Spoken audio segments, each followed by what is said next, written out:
Hello, Slicey Dicers. Today we have another battle to the death for you between the Benchmade Griptilian, the base 551 version, versus the Benchmade Bugout. These are knives that are similar in a lot of ways and not so similar in others. But the reason why I'm comparing these two is this is pretty much Benchmade's bestseller right now, the Griptilian, in one form or another. Not necessarily this one, but this is the least expensive one, $102. So this is usually the bestseller. Versus what is becoming their bestseller.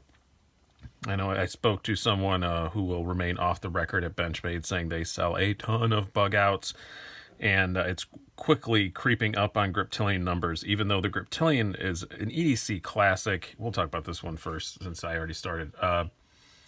Comes in a million different steels. It comes in, this is the full-size version. I could have easily done this also with the mini grip. The mini grip is kind of between these two sizes, I guess it's a little small, or I guess I'm sorry. The Bugout is between the two sizes of Griptilians. So I just chose the full size because that's what I have here. The mini one doesn't quite fit my hands right, so that's why I use this one. But yeah, they sell a million different versions, different scale versions. There's G10, there's so many different steels, there's dealer exclusives. It's available in the custom shop. It's never going to go away. Even if the Bugout does start out selling it eventually, it ain't going nowhere. But it's still going to be a very high seller for a really long time. But the Bugout is definitely creeping in on the territory. This is the standard version of the Bugout, and it's the one I like best, the blue G10 with the satin blade. You can also get it in a gray blade and olive green. You can get it in serrated edge, partially serrated edge, which you can also get for the Griptilian too. So far, just the one steel, the S30V. But I know they've got more coming for this. I'm expecting next year to see a couple, 3 different versions of this. So yeah, I've heard rumor mills of some that I really want to see. So I'm really hoping they give this the G10 20 CV treatment they did the Griptilian. I don't know if that's happening or not, but I would like to see that personally. But other than that, they are a little bit different.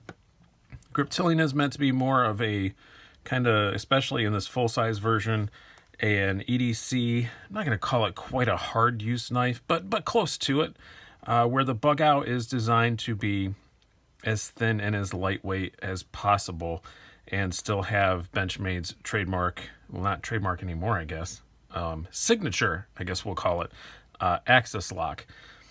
You've seen this lock popping up on some other knives now because their patent expired. They still have a trademark on the axis lock name, but you're going to see it on some more stuff. And I think that's a good thing because it's a great lock, and I like seeing it on some other stuff. So let's do some stats before we get too much farther here.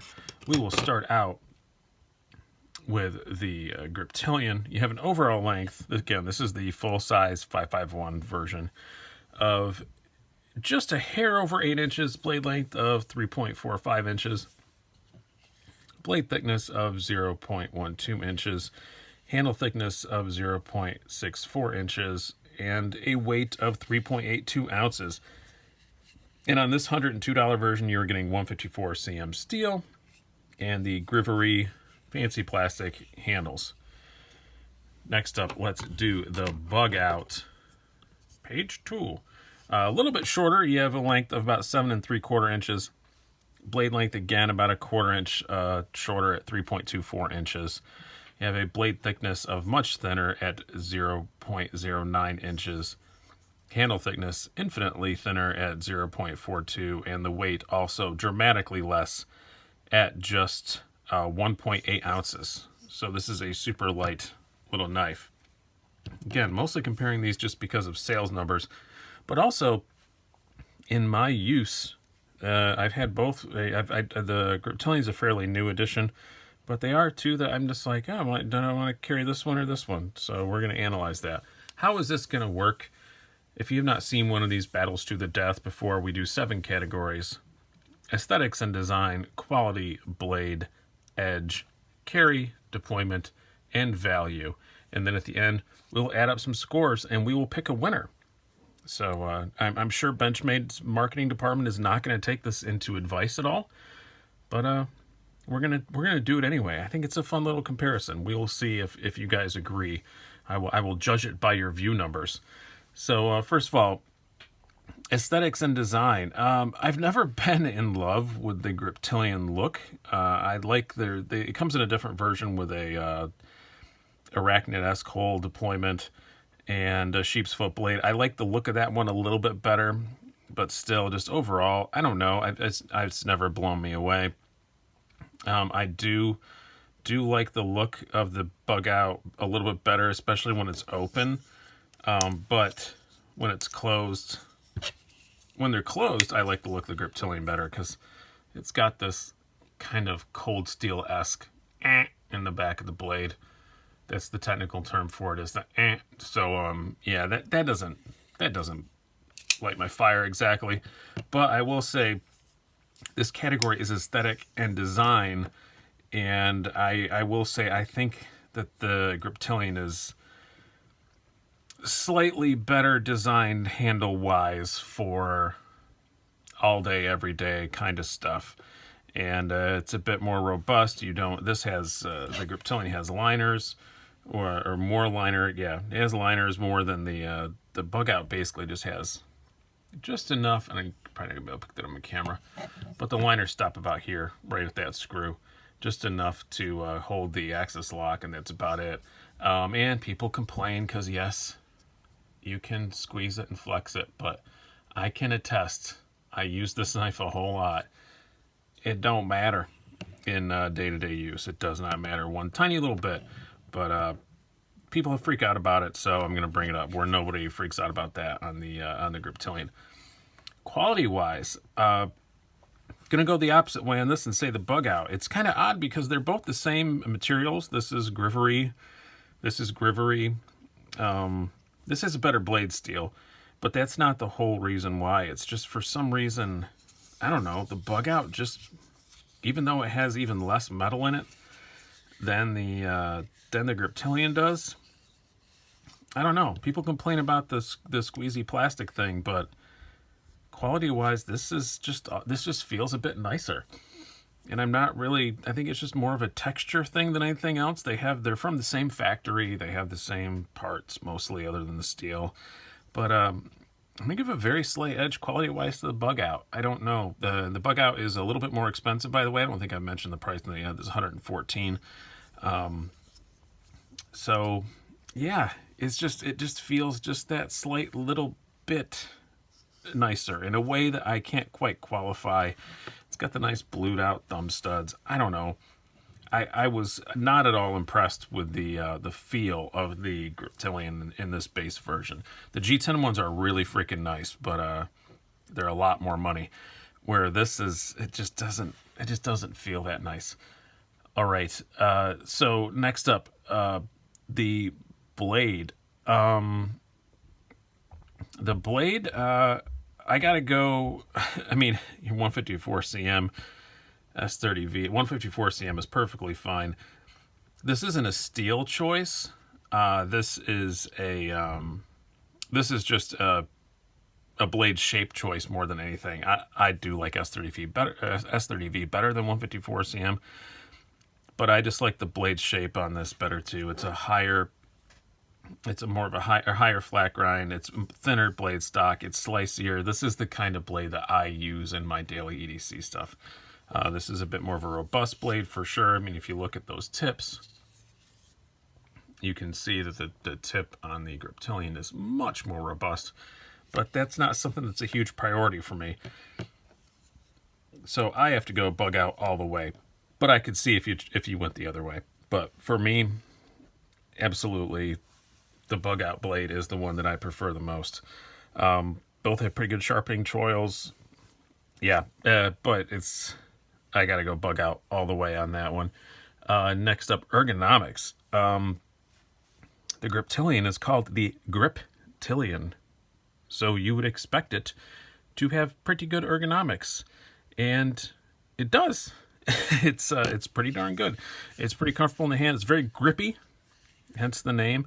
And it's definitely emphasized on that grip. I'm not going to call it like the most comfortable knife I've ever put in my hand, but it definitely accomplishes its mission statement, The G10 ones are a bit more comfortable in the hand. It's got jimping for days and super, super, super comfy. It's got to go to this. It has to be the winner for the Griptilian. Not that the Bugout is bad. There's nothing really wrong with it.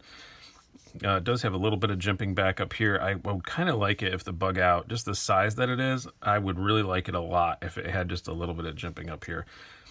But neither have any hot spots, and this is such a thin handle that if you're like me and you have really long fingers, you are wrapping all the way around on this thing for sure. And that's not ideal, but it still works great. I have no real complaints about it. I mean, I use it all the time. It's one of my most carried knives all the time. So I have to go Griptilian on that though for ergonomics, definitely. Now, carry wise, this wasn't much of a contest. I mean, 1.8 ounces and a what did I say? 0.42 inch versus over 0.6 inches and nigh on 4 ounces. Yeah, it wasn't really much of a contest. This definitely carries better. You totally forget this is there. I cannot believe this knife has not gone through the wash yet. But my wife's gotten very diligent about making sure there aren't knives in my pockets before she does the laundry. I think that's the only reason why it hasn't. Deployment, tie, they're both axis locks. They both work pretty much identically the same. I've got more miles on this Bugout, so these two particular examples, this is definitely a little bit thinner or a little bit smoother, but it's not dramatically so. And I know if I put as much time on this and broke this in as much as the Bugout, they'd be exactly the same. Both thumb stud deployment. As I said, you can get the Griptilian with a thumb hole deployment, but whereas you cannot on the Bugout. But yeah, they're almost identical deployment wise. Value wise, they both have the same great Benchmade warranty, which is amazing. The 154 cm steel versus the S30V it's not a dramatic difference. The one I would prefer the 20 CV myself, or I mean, sorry, the S30V myself, but the 154 cm isn't horrid. You're getting a bit more robust knife with this. I'm just going to call it a tie value wise. 102 versus 114, 115, something like that for the Bugout. Yeah, I just kind of call it a tie. I wanted to call it for the Bugout, but I can't really find a reason to be honest with you. So where does that put our scores? I'm gonna do some recalculating because I talked myself out of one of these as we went along. So we are going to call it. It is a 3-2 with some ties. So 3-2 win for the Bugout. Not a dramatic win for the Bugout, but I can see in the future this being Benchmade's best-selling model. It's definitely, I know when they first came out, they sold out immediately. It took a really long time to get them back in stock, and everybody was jumping on them. They came out with that new version in the olive drab and the gray. That sold out quick. I've heard a rumor, as I said, there's more coming. I would love to see some more versions of this. As I said, I'd love to see this in G10 with a 20 CV. I prefer, 175, 150, 175, whatever they charge for it. I would love to see that. So I prefer the Bugout to the Griptilian all day long myself, but I can see again, these aren't exactly in the same category. I'm just comparing the two because they are really good selling Benchmades, so that's why I'm comparing them. But yeah, they're in a bit different of a class. This is more of an EDC everyday, working kind of knife, where they market this as kind of a camping whatever knife. But to me, it's just a lightweight EDC. But hope you guys have enjoyed this and found it somewhat informative if you are debating between these two, because I think some people will be. I really do. So I think if you're a working man, you might prefer the Grip. If you are a camper or somebody who doesn't need something as heavy duty, and you just want something light and easy to carry and equally as fun to play with and has, in my opinion, a better blade, go for the Bugout. Hope you guys have enjoyed this. I've been Brian. Have a good one.